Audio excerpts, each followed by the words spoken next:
대표적으로 현재 민주당 스스로도 위헌성을 인정해서 본회의에 상정하지도 못하고 내분을 일으키고 있는 내란재판부 설치법. 보수 언론은 물론 진보 언론까지, 그리고 참여연대, 경실련, 대한변호사협회, 법원행정처, 법원장회의, 법관대표회의, 진보학자 등 모두가 한 목소리로 위헌임을 경고하고 있습니다. 그리고 그 내란재판부 설치법이 위헌으로 결론 날까 두렵고 내란재판부 설치법으로 재판이 중지되거나 장기화될 것이 겁이 나서 만든 내란 외환 재판의 경우 법원이 위헌 법률 심판을 제청해도 형사 재판을 정지할 수 없도록 하는 내용을 담은 헌법재판소법 개정안. 이 헌법재판소법 개정안조차도 우리 헌법에서 법률이 헌법에 위반되는 여부가 재판의 전제가 된 경우에는 법원은 헌법재판소에 위헌 법률 심판을 제청하여 그 심판에 의하여 재판하도록 강제하고 있는 우리 헌법 제107조를 정면으로 위반한 또 하나의 명백한 위헌 법안입니다. 이 헌법재판소법 개정안에 대해 급하게 물 한 사발 먹으려고 했는데 체할 것까지 염려해서 나뭇잎도 띄었다는 그 법안을 발의한 어느 민주당 의원의 발언은 현재 민주당이 얼마나 국회의 입법권을 남용하고 있는지, 위헌적 입법을 얼마나 남발하고 있는지 한마디로 극명하게 보여주는 사례입니다. 위헌인지 알면서도 법안을 발의하고 그 위헌적 법안을 덮기 위해 또 다른 위헌 법안을 발의하는 정치적 목적을 위해 국회의 입법권을 남용하는 것을 넘어 정치 보복과 독재 정권을 이루려는 정치적인 목적을 위해 헌법의 근거에 국가 권력이 기능하고 권력 남용을 방지하며 법치주의를 실현하는 우리나라 헌정 질서의 근간을 무너뜨리는 위헌적 입법 만행을 저지르고 있음을 민주당 스스로 자인하는 것입니다.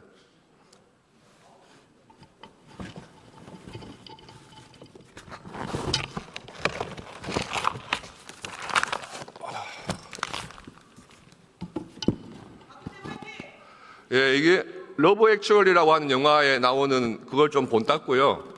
좀 예쁘게 성탄절 분위기 내려고 빨간색에 무늬도 넣고 그랬어요. 우리 심심해 하실까 봐. 예. 또 법 왜곡죄라는 것은 어떻습니까? 이재명 대통령에 대한 수사를 했던 검사들을 가만두지 않겠다고 검사들을 표적으로 대통령이나 민주당 마음에 안 드는 수사를 하는 검사를 처벌하겠다는 법 왜곡죄를 만들더니 지난 5월에 대법원이 이재명 대통령의 공직선거법 위반죄에 대해 유죄 취지로 파기환송 선고를 하자 이제는 대법원도 마음에 들지 않는다고 법관들도 마음에 들지 않는 재판을 하면 처벌하겠다는 내용으로 그 유죄 취지 선고 바로 다음 날부터 법관까지 법 왜곡죄에 포함하는 법안들을 줄줄이 발의했고 본회의에 부의까지 해놓은 상태입니다. 이 법 왜곡죄라는 것도 너무나 애매하고 자의적인 내용들을 담고 있어 우리 헌법이 정한 명확성의 원칙이나 죄형 법정주의 원칙을 정면으로 위반하는 명백한 위헌적 법안입니다. 선출 권력을 견제하고 균형을 맞추기 위해 마련된 헌법적 시스템인 권력 분립과 사법부의 독립을 이재명 대통령의 권력에도 서열이 있다는 속칭 선출 권력 우위론 한마디에 민주당이 일사불란하게 움직여 만든 위헌적인 이재명 대통령 하명법, 이재명 대통령 지키기법에 지나지 않습니다.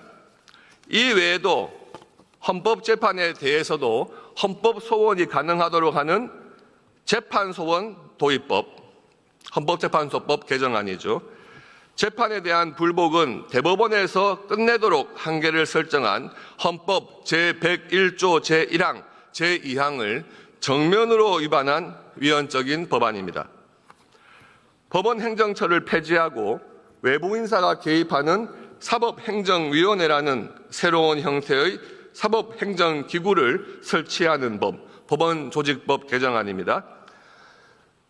이 또한 사법행정권도 사법권의 일부이고 사법권은 법관으로 구성된 법원에 속한다는 헌법 제101조의 규정을 정면으로 위배한 위헌적인 법안입니다. 그 외에도 대법관을 26명으로 정원하고 대법관 추천위원회의 구성을 다양화하고 법관에 대한 외부 평가제를 도입하는 법원조직법 개정안 등 민주당은 위헌적 사법체계 파괴 법안들을 아무 거리낌 없이 쏟아내고 있습니다. 비단 이러한 법원과 관련한 사법체계 파괴 입법만 있는 것이 아닙니다. 우리 대한민국 정부 수립과 함께 출범하여 77년간 우리 사법체계의 한 축을 지켜온 검찰제도에 대해 깊은 사회적 논의나 공론화 과정도 없이 무수한 반대 의견에도 불구하고 민주당은 일사천리로 폐지하는 법안을 통과시켰고 내년 10월이면 검찰이라는 사법행정기관이 없어지게 되었습니다. 검찰제도는 그동안 정치적 사건에 있어 미흡한 점들이 있기도 하였습니다. 그러나 국민들의 삶과 직결된 사회 문제나 사건에 대해 일벌백계하고 잘못된 사안에 대해서는 바로잡음으로써 사회적 안전망의 역할을 해온 것도 사실입니다. 이를 대체하거나 개선할 수 있는 제도적 장치도 마련되지 않은 상태에서 덜컥 폐지하겠다는 법안을 통과시켜버렸습니다. 지난 21년 검찰제도 개선이라는 미명하에 이루어진 검경 수사권 조정이 우리 국민들께 가져왔던 피해들에 대한 반성이나 개선책도 없는 상황을 가져왔습니다. 이 제도 변혁이 가져올 재앙은 차마 예상하기조차 두렵습니다. 우리 국민들이 입게 되실 피해를 누가 책임질 수 있는지 묻지 않을 수 없습니다. 검찰 폐지 법안에 대해 민주당은 국민들께서 검찰 수사를 신뢰하지 못한다는 이유를 들었지만 실상은 민주당 자신들이 검찰 수사를 받은 것에 대한 보복에 지나지 않는다는 것을 국민들께서는 잘 알고 계십니다. 평범한 대부분의 우리 국민들께서는 검찰 수사를 받을 기회조차 없기 때문입니다. 국민들의 입을 막고 표현의 자유를 침해하는 위헌적 법안들은 또 어떻습니까? 대표적인 것이 국민을 대표하는 소수 정당의 입을 틀어막기 위한 무제한 토론 제한법, 국회법 개정안입니다. 무제한 토론은 다수당의 폭주를 견제하기 위해 소수당에게 주어진 거의 유일한 방법인데 이마저도 민주당은 사실상 못하게 하겠다고 나섰습니다.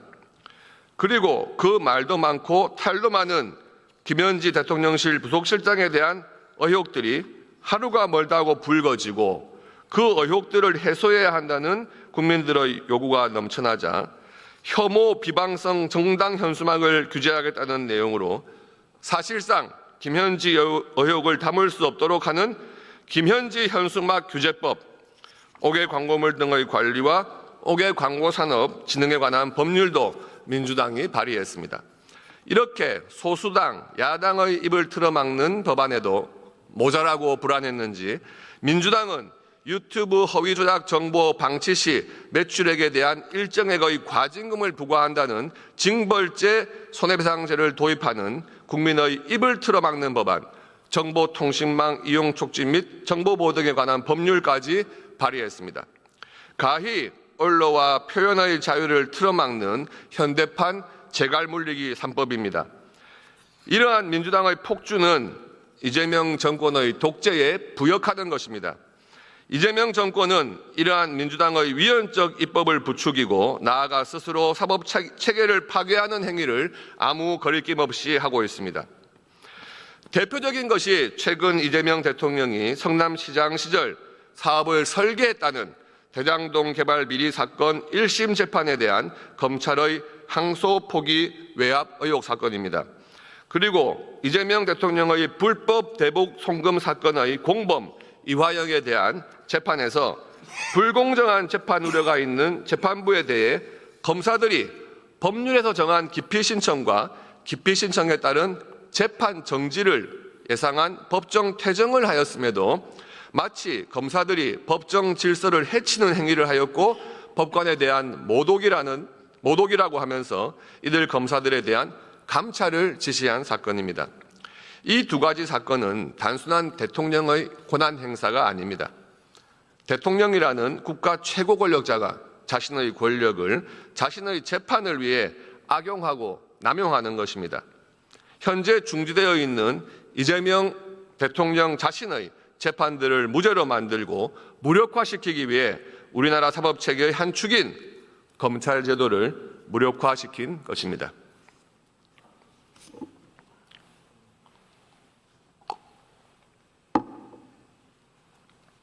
존경하는 국민 여러분, 이재명 대통령과 민주당은 행정권과 입법권을 넘어 사법권까지 장악하려는 속내를 이제 더 이상 숨기지 않습니다. 헌법이라는 우리 사회의 마지막 안전장치도 이재명 정권과 민주당 앞에 속수무책이 되고 있습니다. 헌법이라는 입법권의 한계를 넘어서 삼권 분립과 법치주의를 파괴하고 사법권을 유린하는 불법 천지의 세상을 만들고 있습니다. 국민 여러분께서 엄중하게 지켜봐 주시고 바로잡아 주셔야만 합니다.